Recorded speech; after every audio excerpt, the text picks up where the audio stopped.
যদি আমি জানতাম তোমার মনে এরকম নোংরামি ভরা আছে, কখনো তোমার সাথে আসতাম না আমি। এই তোমার ভালোবাসা, বউ খেতে পাবে না, ঘরে শুকিয়ে মরবে, তাও তুমি শুয়ে থাকবে। তুই আমাকে একটা কথা বল, তুই তো জেনে শুনে দেখে শুনে আমাকে বিয়ে করলি, দেখুন এরকম করলে কি করে কি হবে বল। তা কাজে কমে যাও, নাহলে খাবোটা কি বলো? ও যা আছে দু একদিন চালা, তারপর আমি ব্যবস্থা করছি। ঘরে শুয়ে শুয়ে কি ব্যবস্থা হয় বলো? আসল কথা বললে তুমি আবার রেগে যাবে, নাহলে বলতাম। কি আসল কথা শুনি? তোমার ভাতা ছিল এমএলএ, বুঝতে পেরেছো তো? সরকার যে টাকাগুলো এমএলএ সাহেবের হাতে দিত গরিব মানুষদেরকে দিতে, সেটা তোমার স্বামী না দিয়ে তার নিজের পকেটে ভরে নিত। তা তার সংসার তো রাজার হালে চলবেই, কিন্তু আমাকে কে ক টাকা দিচ্ছি বল, তাই আমার সংসার রাজার হালে চলবে। তাহলে তুমি কাজে যাবে না বলতে চাইছো, তাই তো? কাজে যাবো না কথা তো একবারও বলিনি। ধান কাটা লাগুক, কুলগাছি থেকে 95 টাকা দিয়ে কেস্তি কিনে নিয়ে একবারে মাঠকে মাঠ খালি করে দেবো ধান কেটে। এখন আমাকে একটু রেস্ট নিতে দে। তোমার কথাবার্তা শুনি এমনি যেমন নিজের মতো আমি নিজে ফাটাই। ও এরকম কথা বলছো কেন তুমি? মাথা ফাটাবা বলছো কেন? বল, আমার মানুষের সুখ দুঃখ বুঝো না নাকি তুমি? আমি গরিব মানুষের ছেলে, কিছু দিতে পারি আর না পারি, শরীরে চাহিদাটা তোমার ভালোভাবে ভালোবাসা দিয়ে চাইতে পারবো, কিন্তু তুমি যদি এখন আসমানের চান চাও, সেটাকে আমি দিতে পারবো বলো? আমি তো আসমানের চান চাইনি তোমার কাছে, আমি 3 বেলা খেতে চাইছি তোমার কাছে। আর তুমি যদি সেটাও না পারো, তা কা পুরুষ মগা পুরুষ তুমি রাস্তায় বসে বাটি হাতে ভিক্ষা করো, যাও। শরীরের ভালোবাসাতেই যদি জীবন কাটতো, তাহলে হিরে মণি মুক্ত জহরত সোনা দানা এইসবের জিনিসের আর প্রয়োজন পড়তো না। এসি রুম, মকমলের বিছানা, হাইড্রোলিক খাট, এইসব আর মানুষের প্রয়োজন পড়তো না। ওগুলো চাকরি নাকি আমার কাছে? তোর কাছে কাদা যাবো, কাদা কুকুর বেটা। 3 মাস হইলে ঘর থেকে বাইক হইলে যে কাদা কুকুর বেটা, 3 বার শোয়া ছাড়া ও আমাকে আর কিচ্ছু দিতে পারলো না। তোর হুঁশ বুদ্ধি বিশাল কম তোরে। কিসের লিগে?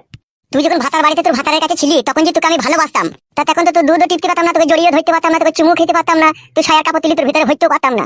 আর সেই গুণা ওখানে তো করতে পারতাম না বলি তো তোকে এত দূরে নিয়ে ওইগুলো করবো বলে। আর তুই করতে দিবে বলে এইছিস আমার সাথে। দেখুন বাড়া এত নাটক করছিস কেন? তাইলে তোমার মনে মনে এই ছিল? শুধু কি আমার মনে একা ছিল? তোর মনে ছিল না বল? তুই কি লিতে চাস না বল? তুই লিতে চাইছিস, আমিও দিতে চাইছি। দেখুন এই লিয়াদির মাঝে এখন অভাব ঢুকে গিয়েছে, এই অভাবটা তোকে মানতে হবে, আমাকেও মানতে হবে। আর তুই যদি ভাবিস যে আমি এই অভাব মানবো না, তাহলে ধর আমার মৃত্যু ছাড়া আর কোনো রাস্তা নাই। তার কারণ হচ্ছে তুই তো অভাব সহ্য করতে পারছিস না, তুই আবার তোর স্বামীর কাছে যাওয়ার প্ল্যান করছিস।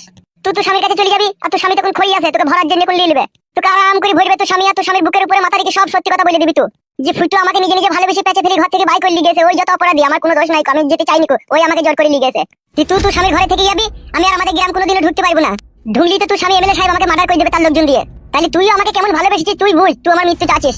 মৃত্যু এলে আসবে, আমি আর এই ঘরে বন্দি হয়ে থাকতে চাই না কাঠের পুতুলের মতো তোমার সাথে। না খাওয়া, না দাওয়া, না একটা ভালো শাড়ি, না একটা চুড়ি, না একটা ভালো বিছানা, না 3 বেলা তুমি আমাকে খেতে দিতে পারছো, সেটাও পারছো না তুমি, শুধু পক পক করে বলছো। আমি আর ভর্তি দিতে পারবো না, আমি পালাবো। কথাতে শুনেছি রে, মানুষের সাথে বিচ্ছেদ না হইলে কে আপন কে পর বোঝা যায় না। তা তোর কথাবার্তাতে মনে হচ্ছে তুই আমার আসল শত্রুর এই পৃথিবীর মধ্যে। হইলে হবো। কথাটা তো একবারে বেঈমান স্বার্থপরের মতো বলছিস রে বউ। স্বার্থপর আমি নই, স্বার্থপর হচ্ছে তুমি। আমি স্বার্থপর না স্বার্থপর তুই? গুদমারানির ভাই আবার কি গান মারাইতে এলো রে? পড়তে বললো বল, কি বলবি? ভিতরে আসতে বলবি না নাকি? গুদমারানি ভাই কাটা খাই নুনে ছিটে দিতে এলো। কি ব্যাপার কি রে, মুখটা নামিয়ে নিলি? না না এমনি, আয় আয়। শাশুড়ি মা ভালো আছে তো? ভালো আছি। কি ব্যাপার শাশুড়ি মা, গলাটা একটু ভারী ভারী লাগলো মনে হইলো তোমার? এ ঠান্ডা লেগেছে, গলায় ব্যথা করছে, এদিকে কি বলবি বলগা? কোনো অসুবিধা নাই তোমার? এ কোনো অসুবিধা নাই রে বড়াই রায়। হ্যাঁ বল, কেন এলি? তুই জানি না কেন এলাম আমি? আমি কিছু জানি না, ওটা যার মেয়ে তাকে ভালো করে জিজ্ঞেস করলে আসবে কি আসবে না। তুই সব কোনো ঝামেলা পাকাইনি তো? আমার মেয়ে, তাই আমি ঝামেলা পাকাবো? যার মেয়ে তাকে বল। ব্যাপার শাশুড়ি মা, মন মেজাজ খারাপ, কেউ কি কিছু বললো তোমাকে? শুনেছিলি, তোমাকে আমি একটা কথা বলছি, ঠিক আছে? তুমি রাগ করো, যা করো আমার সামনে করো, কখনো তেলে আর জলে কখনো মিশ খাই না। মানে কি বলতে চাইছো মা তুমি? মানে হচ্ছে আমি রাজা ভাতা ছেড়ে দিয়ে এই ভিখারি ভাতা ধরে আজ আমার পেটে 2টি দানা পানি নাইকু, আমি খেতে পেছি না, আমার পরনে একটা ভালো শাড়ি নাইকু। আর আমার মেয়ে তোমাকে ভালোবেসে বিয়ে করে আমার মতো কষ্টতে পড়ুক, তা আমি কিন্তু চাই না। আসল কথাটা কি হয়েছে একটু খুলে বলো তো মা আমাকে। বে কিছু হয়নি, তোমার যা। যে বাড়ি যেতে বলছে ওকেই জিজ্ঞেস করো কি হয়েছে। কি বে, কি ব্যাপার কি বে? বাল ব্যাপার, শালা হারামি, তুই ভালোবাসা করে আমার শাশুড়িকে বিয়ে করলি, দেখুন খেতে দিতে পারছি না, লাগবে তো? গুদমানি ভাই বুকাচুদা, আমি কি তোর জন্য ফেসে গেছি দিবে? আমার জন্য কেন ফাঁসবি বে তুই? তোর বউ কি বলছে আমার শাশুড়ি, যে পেটে আমার কোনো দানা পানি নাই, আমাকে খেতে দিতে পারছি না? বুকাচুদা, তুই তো খেতে দিতে পারছিস না বে আমার শাশুড়িকে, তাই তো আমার শাশুড়ি ভাবছে যে আমার মেয়েটার ওই ছেলেটার সাথে বিয়ে দেবো, ও যদি না খেতে দিতে পারে। ওইটাই তো ভাবছি আমি। দেখ তাহলে তুই শালা অপরাধ করবি, কাজে যাবি না, আর সেই পাপের সাজা আমাকে ভুগতে হবে, লাগবে তোর লেগে? আমাকে ছাল ছাড়িয়ে দেবো মেয়ে দিয়ে। কারো ছাল ছাড়ানোর দরকার নাই, আমি থাকবো না, ওকে বলিয়ে দিয়েছি। না মা, তুমি এরকম কথা বলো না।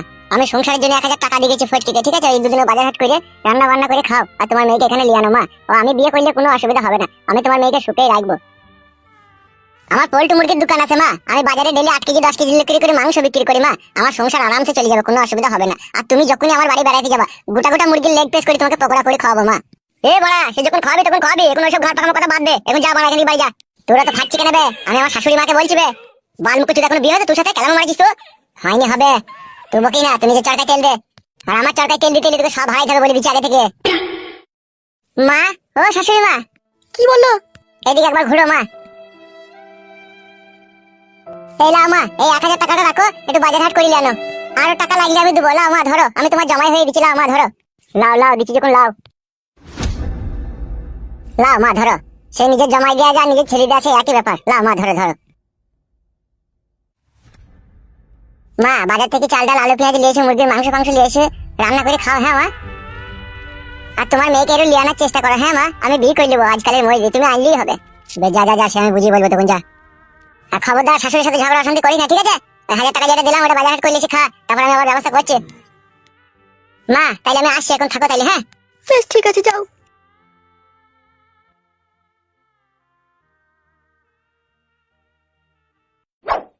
কই গো, পয়সাটা দাও, বাজারটা কই জানি।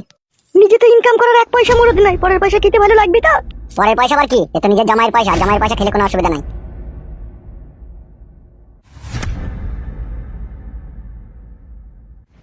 বলি খাসির ভুড়ি একটা গোটা নিয়ে নেবো নাকি? 2-3 দিন খাওয়া হবে। জানি না আমি। কাদা কুকুর বেটা নিজে ইনকাম করার মরদ নাই, পরের পয়সায় খাসির ভুড়ি খাবে। কাদা কুকুর বেটা, ভুড়ি খেয়ে মরবি তুই, যাবি দুনিয়া ছেড়ে। তুই যেরকম এমনি আমাকে একটু ফাঁসিয়ে দিলি, মরবি তুই।